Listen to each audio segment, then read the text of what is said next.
ఇంకా మరో అంశం చూసుకుంటే లిక్కర్ కేసులో సిట్ పిటిషన్లపై హైకోర్టులో విచారణ జరిపింది. నిన్న విడుదలైన ముగ్గురు నిందితులకు ఏసీబీ కోర్టు ఇచ్చిన బెయిల్ ఆర్డర్స్ పై స్టే కోరుతూ వేసిన పిటిషన్ పై విచారణ చేసింది. ఇక అలాగే డిఫాల్ట్ బెయిల్ పిటిషన్లపై బెయిల్ ఇవ్వకుండా ఆదేశాలు ఇవ్వాలని మరో పిటిషన్ వేసింది. సిట్ వేసిన 2 పిటిషన్లను విచారించిన హైకోర్టు బెయిల్ పై విడుదలైన వారికి నోటీసులు ఇవ్వాలని ఆదేశించింది. ఇక మరోవైపు మిగతా నిందితులకు కూడా బెయిల్ ఇవ్వొద్దని సిట్ కోర్టును కోరగా న్యాయస్థానం తదుపరి విచారణకు వచ్చే గురువారానికి వాయిదా వేసింది.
లిక్కర్ కేసులో సిట్ పిటిషన్లపై హైకోర్టులో విచారణ జరిపింది.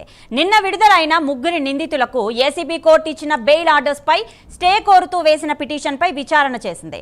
ఇక అలాగే డిఫాల్ట్ బెయిల్ పిటిషన్లపై బెయిల్ ఇవ్వకుండా ఆదేశాలు ఇవ్వాలని మరో పిటిషన్ వేసింది. ఇక సిట్ వేసిన 2 పిటిషన్లను విచారించిన హైకోర్టు బెయిల్ పై విడుదలైన వారికి నోటీసులు ఇవ్వాలని ఆదేశించింది.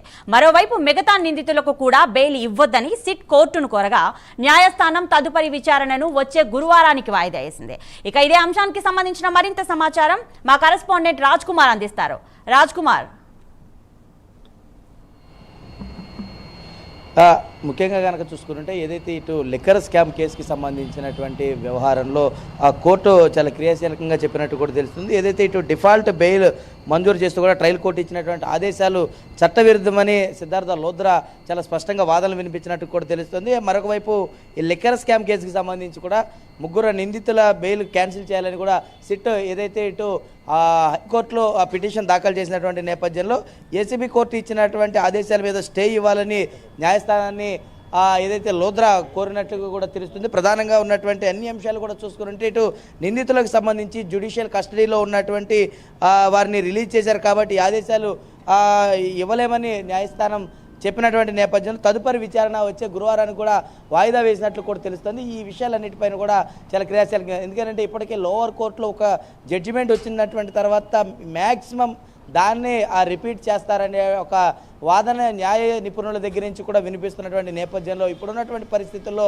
కేసు చాలా క్రియాశీలక దశలో ఉంది. ఎందుకంటే ఇప్పటికే ఏదైతే ఈ కేసుకు సంబంధించినటువంటి వ్యవహారంలో బెయిల్ మంజూరు చేయాలని గతంలో ఏదైతే న్యాయమూర్తి ముందు ఎవరైతే ఇటు లిక్కర్ స్కామ్ కేసుకి సంబంధించినటువంటి నిందితులు ఎవరైతే ఉన్నారో వారందరూ కూడా పిటిషన్లు గతంలో దాఖలు చేసినటువంటి క్రమంలో పూర్తి స్థాయిలో కూడా ఈ లిక్కర్ స్కామ్ కేసుకి సంబంధించినటువంటి నిందితులందరూ కూడా బెయిల్ పిటిషన్ల పైన వాదనలు వినిపిస్తున్నారు. ఇప్పటికే ముగ్గురు గోవిందప్ప బాలాజీ, కృష్ణమోహన్ రెడ్డి, ధనంజయ రెడ్డి ముగ్గురికి సంబంధించినటువంటి వ్యవహారంలో హైకోర్టుకి సంబంధించినటువంటి దాంట్లో ఆ బెయిల్ ఏదైతే రద్దు చేయాలని ఇటు సిట్ అధికారులు బెయిల్ దాఖలు ఏదైతే ఇటు పిటిషన్ దాఖలు చేసినటువంటి నేపథ్యంలో దానిపైన సర్వత్రా కూడా ఉత్కంఠ నెలకొంది. ఎందుకంటే ఇప్పటికే నిందితులను రిమాండ్ పైన ఉన్నటువంటి నిందితులను విడుదల చేసినటువంటి నేపథ్యం మరి లోవర్ కోర్టు ఏదైతే కింద ట్రయల్ కోర్టు ఇచ్చినటువంటి ఆదేశాలను మరి గౌరవిస్తారా లేదంటే మరి ఏమన్నా హైకోర్టులో వీరు ప్రత్యేకంగా కేసుకు సంబంధించి ఉన్నటువంటి ప్రయారిటీని దృష్టిలో పెట్టుకుని మరి ఏమన్నా వాదనలు వినిపించేటువంటి అవకాశం ఉందా లేదంటే మళ్ళీ ఏమైనా బెయిల్ ఆర్డర్స్ క్యాన్సిల్ చేస్తారా ఏం చేస్తారా అనేటువంటి దానిపైన కూడా సర్వత్రా ఉత్కంఠ నెలకొంది. కాబట్టి ఇప్పుడున్నటువంటి పరిస్థితుల్లో అయితే వారిని విడుదల చేశారు కాబట్టి మరి ఏ విధంగా ఈ కేసు సంబంధించిన వ్యవహారం అంతా కూడా ముందుకు వెళ్తుందనేది కూడా వేచి చూడాల్సిన అంశంగా ఉందని చెప్పుకోవచ్చు.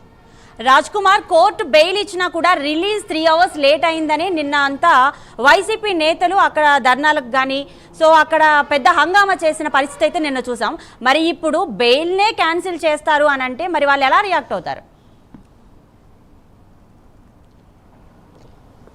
అంటే బెయిల్ని క్యాన్సిల్ చేయాలన్నా, లేదంటే బెయిల్ పిటిషన్ వేయాలన్నా, లేదంటే బెయిల్ క్యాన్సిల్ చేయాలనుకునేటువంటి పిటిషన్స్ వేయాలన్నా, ఏ పిటిషన్స్ ఎక్కడ వేయాలన్నా కూడా ఏదైతే కోర్టు ఒక స్పష్టమైనటువంటి విధానాన్ని తీసుకోవాల్సినటువంటి అవసరం ఉంటుంది. కాబట్టి దానికి సంబంధించినటువంటి వ్యవహారంలోనే చాలా క్రియాశీలకంగా ఇటు కోర్టు అంతా కూడా విచారించినటువంటి పరిస్థితి కనపడుతుంది. కాబట్టి ఇప్పుడున్నటువంటి నేపథ్యంలో కేసు చాలా క్రియాశీలక దశలో ఉంది. కాబట్టి మరి చూడాలి, ఏదైతే ఈ బెయిల్ రద్దు చేయాలన్నా, లేదంటే ఏ విధంగా ఈ కేసుకి సంబంధించినటువంటి వ్యవహారాలన్నీ ముందుకు వెళ్ళాలన్నా కూడా ఇదంతా కూడా జరగాల్సినటువంటి అవసరం, వేచి చూడాల్సినటువంటి అవసరం అయితే ఉందని చెప్పుకోవచ్చు.